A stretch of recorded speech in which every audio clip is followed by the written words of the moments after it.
भैरवपुर की रातें हमेशा साधारण रातों जैसी नहीं होती, जैसे कोई अनदेखी ताकत गांव की सांसों में घुल जाती हो। आज भी वही रात थी। चाँद अधूरा सा बादलों में अटका हुआ था और पूरे गांव की कच्ची गलियां अजीब सन्नाटे में डूबी थीं।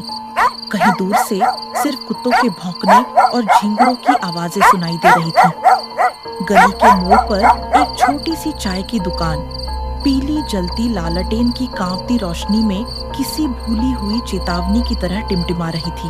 रामलाल, तूने कभी उस पुराने पीपल के पेड़ के नीचे रात में रुककर देखा है? लोग कहते हैं वहाँ सफेद साड़ी वाली औरत दिखती है, वही हवेली वाली, जिसकी मौत कई साल पहले हुई थी।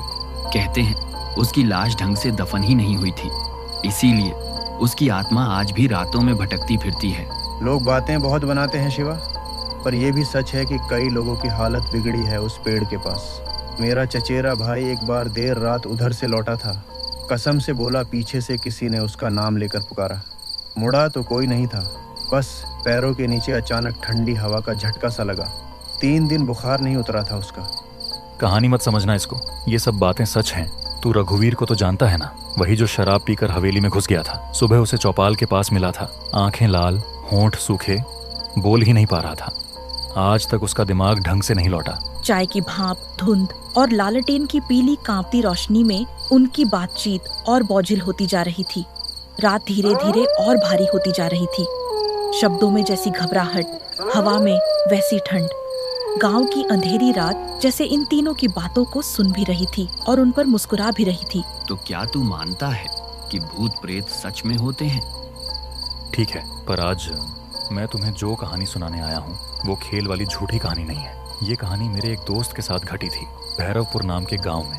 उस रात हवा भी किसी दूसरे ही इरादे से चल रही थी। और इसी पल से शुरू होती है वो कहानी जिसने भैरवपुर का नाम डर, परछाइयों और छिपे हुए साए के साथ जोड़ दिया। आधी रात का आतंक की पहली सीढ़ी।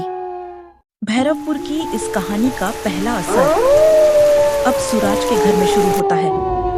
लगभग 2 हफ्तों से सूरज के छोटे बेटे की तबीयत कुछ ठीक नहीं चल रही थी। कोई नियमित बुखार नहीं था, कोई नॉर्मल शरीर की कमजोरी नहीं थी। कभी अचानक रात में रोना, अचानक ठंडी सांसें और फिर अचानक चुप, जैसे वो किसी को देख रहा हो, किसी ऐसे को जो वहां मौजूद नहीं। सुनिए सूरज, बाबू की हालत हर पल और बिगड़ रही है। उसका माथा तप रहा है, आंखें बंद हो रही हैं। न जाने कैसी बेचैनी हो रही है मुझे। अगर देर हो गई तो मैं उसे खो नहीं पाना चाहती। भगवान के लिए कुछ कीजिए, मुझे बहुत डर लग रहा है। बाहर अंधेरा है, रास्ता वीरान है, पर बाबू की सांसें मुझे डरा रही हैं। मुझे भी डर लग रहा है रूपा, पर डर के आगे हम रुके तो बाबू को खो देंगे। मैं उसे शहर के अस्पताल ले जाऊंगा, जितनी जल्दी हो सके, चाहे रात हो, अंधेरा हो। आया रास्तों पर कोई भी अनहोनी क्यों ना हो, एक बाप अपनी औलाद के लिए हर खतरे से लड़ सकता है। मैं अपनी हिम्मत नहीं टूटने दूंगा। सूरज के चेहरे पर डर तो था, पर उसके दिल में उम्मीद उससे अधिक मजबूत थी। गांव वालों ने उससे कितना कहा था कि रात में शहर जाने वाले रास्ते पर अजीब परछाइयां नजर आती हैं। कई लोगों को किसी अनजानी स्त्री का रूप दिखता है, लेकिन उस समय सूरज के मन में इन सब बातों से ज्यादा उसकी औलाद की धड़कनें सुनाई दे रही थीं। कृपा करके जल्दी जाओ सूरज, लेकिन सावधान रहना। मैं यहीं अपने लाल के लिए दुआ करती रहूंगी, भगवान उसे बचा ले। तुम हिम्मत मत हारना। रात डरावनी जरूर है, पर तुम्हारे भरोसे से बड़ी कोई ताकत नहीं है। मैं अभी निकलता हूँ, चाहे रास्ता कैसा भी हो। भैरवपुर की ये अंधेरी रात मेरे कदम नहीं रोक पाएगी। मैं बाबू को बचाकर ही वापस लौटूंगा। तुम अपने विश्वास को टूटने मत देना। सूरज ने जल्दी से अपने बीमार बच्चे को सावधानी से उठाया। लालटेन की कांपती रोशनी में उसके चेहरे पर एक पिता का संघर्ष साफ दिखाई दे रहा था। बाहर बारिश की बूंदें तेज हो चुकी थीं और उसी घनी रात में सूरज साइकिल लेकर शहर की ओर निकल पड़ा। यह यात्रा साधारण नहीं थी, यह एक पिता का इम्तिहान था। इस रात का हर मोड़, हर छाया इस कहानी को और गहराई देने वाला था। अचानक पास के पेड़ से एक चमगादड़ उड़ा और उसकी छाया साइकिल के हैंडल पर पड़ी। सूरज का दिल धक से रह गया। उसने लालटेन को थोड़ा ऊपर किया, लेकिन वहां कोई नहीं था। बाबू की सांसें और भारी हो गई थीं। सूरज की आंखों में अब सिर्फ एक ही बात थी, शहर पहुंचना, किसी भी कीमत पर। रास्ते की मिट्टी गीली थी, साइकिल फिसल रही थी। कहीं कहीं पुराने पेड़ों की जड़ों से निकलती धुंध जैसे उसके रास्ते को निगल रही थी। और तभी दूर से कोई बहुत धीमी आवाज आई, जैसे कोई बूढ़ी औरत फुसफुसा रही हो, बेटा जरा रुक जा। सूरज ने साइकिल रोक दी। उसकी सांसें थम गईं। आवाज फिर आई, रुक जा बेटा। उसने धीरे से सिर उठाया। रास्ते के किनारे बारिश में भीगी एक औरत बैठी थी, सफेद साड़ी में, बाल बिखरे हुए, और बगल में एक टोकरी रखी थी। रात अब पहले से ज्यादा जिंदा लगने लगी थी और सूरज के सामने डर का असली सफर शुरू हो चुका था। रात शांत थी, इतनी शांत कि अपने दिल की धड़कन तक सुनाई दे रही थी।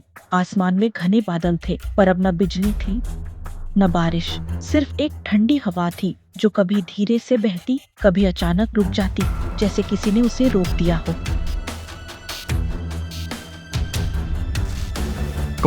कौन हो तुम? डर मत बेटा, मैं रास्ता नहीं रोक रही, बस थोड़ा ठहर जा। मुझे जाना है, मेरा बेटा बीमार है, मुझे शहर पहुंचना है। शहर? इस रास्ते से कोई शहर नहीं जाता, सिर्फ एक जगह जाती है। सूरज ने लालटेन ऊंची की। उसकी लौ एक पल को तेज हुई और फिर नीली पड़ गई। नीली रोशनी में उस औरत का चेहरा साफ दिखा, सफेद पर जैसे बिना खून के, आंखें खाली, गहरी और बहुत पुरानी। तुम कौन हो आखिर? वही जो तेरा इंतजार कर रही थी बहुत सालों से। मेरा इंतजार? मुझे क्यों? क्योंकि जिस जमीन पर तू चल रहा, वहीं मेरे घर की राख दबाई गई थी। तेरे बाप ने ही आग लगाई थी। सूरज का चेहरा पीला पड़ गया। उसने पीछे देखा। साइकिल की जगह अब एक पुरानी चारपाई थी और उस पर उसका बेटा बाबू नहीं, बल्कि एक काली आकृति लेटी थी। बाबू!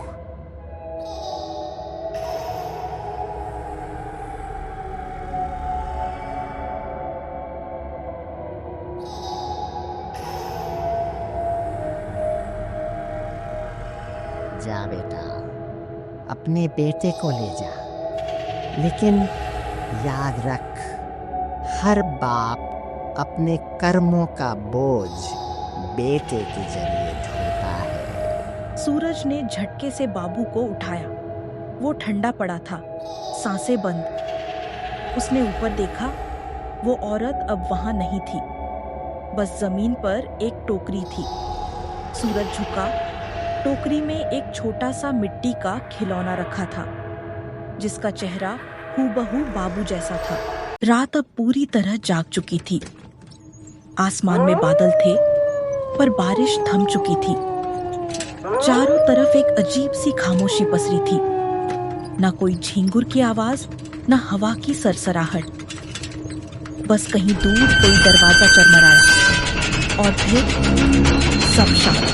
सूरज की साइकिल अब धीरे चल रही थी। उसके पैरों में थकान और दिल में डर समा गया था। लालटेन की हल्की लौ अब कांपने लगी थी, जैसे वो भी इस रास्ते से गुजरना नहीं चाहती। बस थोड़ा और बाबू, शहर नजदीक ही होगा। हिम्मत रख बेटा। बाबू की छोटी सी देह सूरज की गोद में थी। वो पूरी तरह शांत था, न रोना न कोई हरकत, सिर्फ उसकी हल्की सी सांसें जो सूरज को अब भी जिंदा रखे थीं। अचानक लालटेन की लौ बुझ गई। पूरा रास्ता अंधेरे में डूब गया। सूरज ने कांपते हुए लालटेन हिलाई, पर बात कुछ और ही थी। लौ खुद नहीं बुझी थी, किसी ने फूंक मारकर उसे बुझाया था।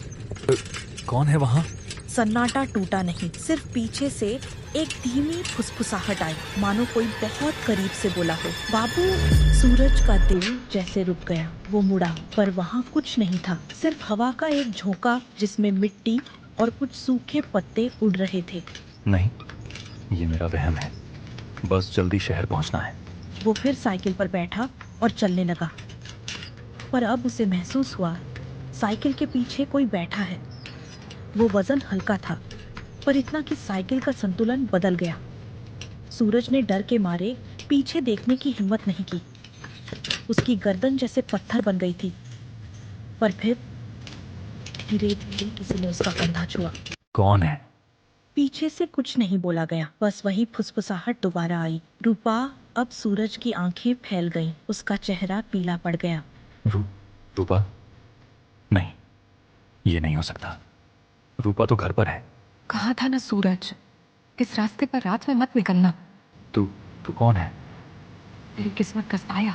इतना कहते ही वो औरत हवा में गायब हो गई। पर सूरज की साइकिल अब खुद ब खुद चलने लगी, जैसे कोई और उसे चला रहा हो। बाबू की हल्की सांसें अब बिल्कुल बंद हो चुकी थीं और सूरज के चेहरे पर सिर्फ एक ही बात लिखी थी, अब देर हो चुकी है। रात खामोश थी, लेकिन अंधेरे में कुछ जाग चुका था। क्या शिवा अपने बच्चे को उस साए से बचा पाएगा? जानने के लिए अगला पार्ट जरूर देखना और वीडियो को लाइक, शेयर, सब्सक्राइब और कमेंट करना मत भूलना।